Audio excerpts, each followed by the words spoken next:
Welcome student. आज हम राष्ट्रीय आय के बारे में पढ़ेंगे। राष्ट्रीय आय किसी भी देश की आर्थिक विकास को जानने के लिए राष्ट्रीय आय को जानना अत्यावश्यक है। राष्ट्रीय आय के आधार पर ही हम दो देशों की तुलना कर सकते हैं। विकसित, विकासशील, अल्पविकसित आधारों पर राष्ट्र की आर्थिक स्थिति को बांट सकते हैं। प्रस्तुत वीडियो में हमने राष्ट्रीय आय की अवधारणाओं का अध्ययन करेंगे, जिसके तहत हमने पार्ट 1 के तहत कुछ अवधारणाओं का और पार्ट 2 में जो शेष रहेंगी अवधारणा उनका अध्ययन करेंगे। राष्ट्रीय आय एक देश के निवासियों द्वारा किसी विशेष अवधि में उनकी उत्पादक सेवाओं के फलस्वरूप प्राप्त होने वाले कुल साधन आय को राष्ट्रीय आय कहा जाता है। इसकी अवधि सामान्यतः 1 वर्ष मानी जाती है। भारत में केंद्रीय सांख्यिकी संगठन, जिसे CSO सेंट्रल स्टैटिस्टिकल ऑर्गेनाइजेशन कहते हैं, राष्ट्रीय आय का आकलन करता है। राष्ट्रीय आय संबंधी अवधारणाएं। कुछ अवधारणाएं हैं राष्ट्रीय आय के कंसेप्ट को समझने के लिए।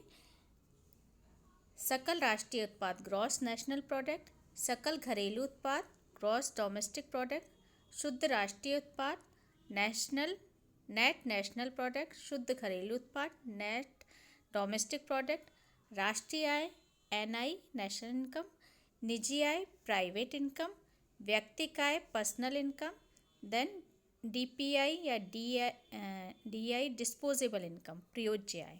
तो ये राष्ट्रीय आय से संबंधित कुछ अवधारणा है। अब इनका हम व्यक्तिगत रूप से इंडिविजुअल अध्ययन करेंगे। सकल राष्ट्रीय उत्पाद GNP एक देश में 1 वर्ष की अवधि में उत्पादित समस्त वस्तुओं एवं सेवाओं के बाजार मूल्यों का योग सकल राष्ट्रीय उत्पाद कहलाता है। 1 वर्ष की अवधि होनी चाहिए और समस्त उत्पादित समस्त वस्तुएं हैं, उनके बाजार मूल्यों का योग लिया जाता है। बाजार मूल्यों के योग से तात्पर्य है कि केवल वही क्रियाएं, वही वस्तुएं और सेवाएं जिनका आर्थिक मूल्य हो, जिनकी आर्थिक उत्पत्ति अर्थात बाजार के लिए किए गए उत्पादन का माप ही GNP में शामिल होगा। इसको हम उदाहरण के तौर पर देख सकते हैं कि गृहिणी की सेवाएं हैं, चूँकि उसका आर्थिक मूल्य नहीं लगाया जाता तो उसकी सेवाओं के मूल्य को GNP में जोड़ा नहीं जाता। लेकिन यदि वही घर के कार्य को आप नौकर के द्वारा करवाते हैं तो उसको चूँकि भुगतान किया जाता है तो उसको प्राप्त आय को GNP में जोड़ा जाएगा। तो आर्थिक उत्पत्ति से तात्पर्य है कि वे क्रियाएं, वे वस्तुएं, सेवाएं जो कि बाजार के लिए उत्पादन के में शामिल होती हैं, उनकी गणना ही GNP में की जाती है।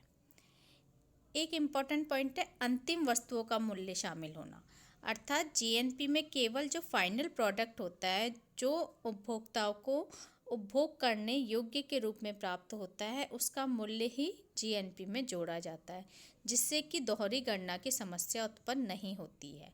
जैसे फाइनल प्रोडक्ट है, एग्जाम्पल के तौर पर ले सकते हैं हम, ब्रेड है, ब्रेड का मूल्य है वो GNP में जोड़ा जाएगा। ब्रेड बनने में जो प्रोडक्ट यूज़ हुए उनका अलग अलग मूल्य नहीं जोड़ा जाएगा। फाइनल प्रोडक्ट बनने में जो उसका जो मूल्य होगा वही उस वस्तु का मूल्य है, वही उस वस्तु का मूल्य GNP में शामिल होगा।